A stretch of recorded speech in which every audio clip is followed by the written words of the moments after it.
जब आयुर्वेद की बात होती है तो हर भारतीय उससे सहजता के साथ जुड़ जाता है, क्योंकि आयुर्वेद हमारी प्राचीन सभ्यता संस्कृति से जुड़ा हुआ है। और वर्तमान में कोरोना के दौर में आयुर्वेद ने फिर से अपना लोहा मनवाना शुरू कर दिया है। इसका परिणाम यह है कि लोगों का आयुर्वेद के प्रति खोया विश्वास वापस से आ चुका है और लोग कोरोना महामारी से बचने के लिए आयुर्वेद के परंपरागत उपचारों का प्रयोग कर रहे हैं, जिसका परिणाम यह है कि इन दिनों यदि हम मसालों की बात कर ले या फिर अन्य औषधियों की बात कर ले तो उनके दामों में भी इजाफा हुआ है। और यदि हम आयुर्वेद के चिकित्सकों की बात कर ले तो आयुर्वेद के चिकित्सक लगातार ये प्रयास कर रहे हैं कि किस तरीके से कोरोना महामारी को आयुर्वेद के द्वारा कम किया जा सके, और इसका परिणाम भी हमें सार्थक देखने को मिल रहा है। कहीं ना कहीं वर्तमान में कोरोना महामारी की भयावहता को कम करने में आयुर्वेद अपनी अहम भूमिका निभा रहा है, और यही परिणाम है कि दवा के साथ साथ लोग जब आयुर्वेदिक परंपरागत उपचारों का प्रयोग कर रहे हैं तो उनकी इम्यूनिटी भी स्ट्रांग हो रही है और इस महामारी से जंग लड़ने में वो अपनी महत्वपूर्ण भूमिका निभा पा रहे हैं। देखिए, सबसे पहले तो मैं आप सबसे ये निवेदन करना चाहूँगा कि जो भी हमारे सरकार के द्वारा जारी प्रोटोकॉल हैं कोविड के, आप उनका अक्षरशः पालन कीजिए, क्योंकि बचाव से बेहतर इलाज कुछ भी नहीं हो सकता है। तो आप बचे रहिए, सुरक्षित रहिए। इस तरीके से हम महामारी को नियंत्रित कर सकते हैं।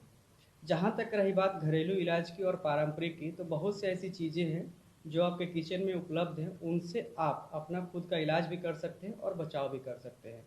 जिसमें सबसे जो मशहूर आपने पिछले साल देखा होगा कि आयुष मंत्रालय द्वारा आयुष काढ़ा के बारे में जो है बहुत ज़्यादा जागरूकता फैलाई गई थी। तो आयुष काढ़े का जो मुख्य जो घटक है, आप तुलसी, दालचीनी, मरीच और लवंग, ये सारी चीज़ें जो है आपके किचन में उपलब्ध हैं। आप इनको जो है 4 मात्रा में आपको तुलसी लेनी है और बाकी सब एक एक भाग लेकर आप इसको बना सकते हैं। या ये वाली जो आयुष काढ़ा है मार्केट में भी आपको बनी बनाई उपलब्ध है, तो आप वहाँ से भी इसको परचेज करके इसको ले सकते हैं।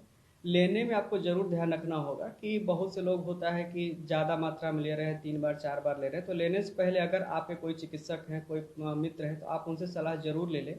या अगर आप नहीं मिल पा रहे हैं तो आप इस काढ़े को दिन में 2 बार ही सेवन करें और 20 से 25 ml की मात्रा में ही सेवन करें, क्योंकि ज़्यादा काढ़ा लेने से भी, चूँकि ये काढ़ा जो है काफ़ी उष्ण प्रकृति का है, गर्म होता है, इसलिए ज़्यादा लेने से हो सकता है आपको स्वास्थ्य संबंधी कुछ समस्याएं उत्पन्न हो जाए।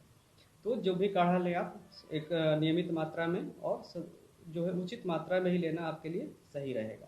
इम्यूनिटी बढ़ाने के लिए जो सबसे जो महत्वपूर्ण आता है, गिलोय है, सब लोग जानते हैं, आपके आसपास भी मिल जाएगा। इसको गुरुज के नाम से भी लोग जानते हैं और अमृता नाम से भी बहुत सी जगहों पे जाना जाता है। तो आप इसका जो है पाउडर ले सकते हैं, या इसकी गोलियां गुडुची घनबटी नाम से आती है, या जो इसके सूखा जो तना है, स्टेम है, आप उसको काट लें, एक कम से कम 6 से 7 इंच के बराबर, और उसका काढ़ा बनाकर पिए तो वो भी आपकी इम्यूनिटी को बेहतर करता है।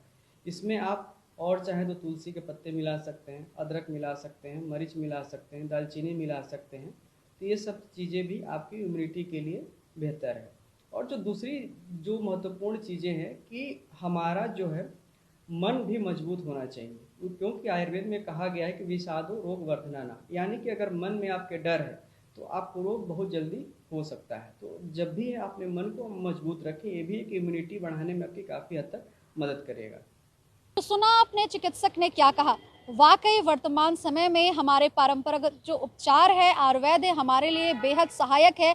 हम इनका प्रयोग करके अपनी इम्यूनिटी को भी स्ट्रॉन्ग कर सकते हैं और इस महामारी के जंग को जीत भी सकते हैं। सहयोगी सुरेंद्र गुप्ता के साथ प्रतिमा तिवारी, ईटीवी भारत, वाराणसी।